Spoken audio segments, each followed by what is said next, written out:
Nous logions, père et moi, au plus épais de la forêt, dans une cabane de billes, érigée ci-devant le grand hêtre. Père avait formé de ses mains cette résidence rustique et tous ses accompagnements. Rien n'y manquait.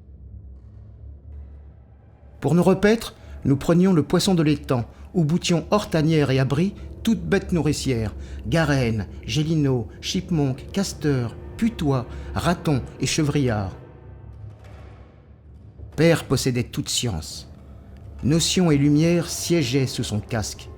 Il pénétrait le sens des astres et des étoiles, et détenait le don de leur lecture. Aussi, par soir, il m'arrivait, quand il lorgnait la voûte, de le questionner sur ma destinée. « Père, que distingues-tu cette nuit de ce qu'il en sera de moi ?» Par beige.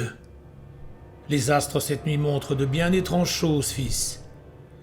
J'y lorgne qu'un jour viendra où, par quelque diablerie, tu seras comme instruit de mots, et qu'à leur lumière t'apparaîtront. Oh, comme j'aurais voulu cette même nuit creuser davantage le langage tenu par Père et en traduire sur l'heure toute l'espèce.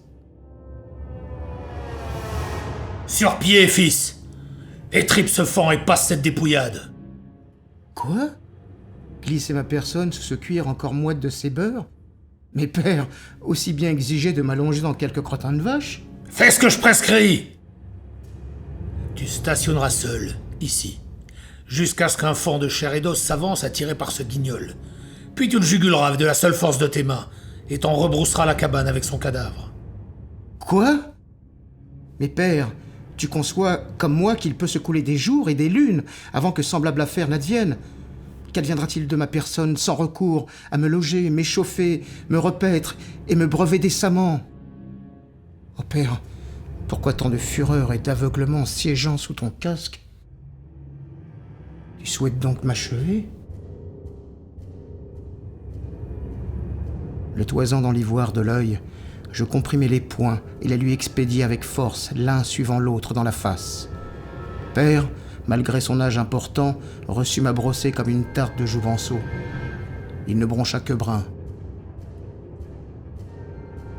Sa riposte fut terrible.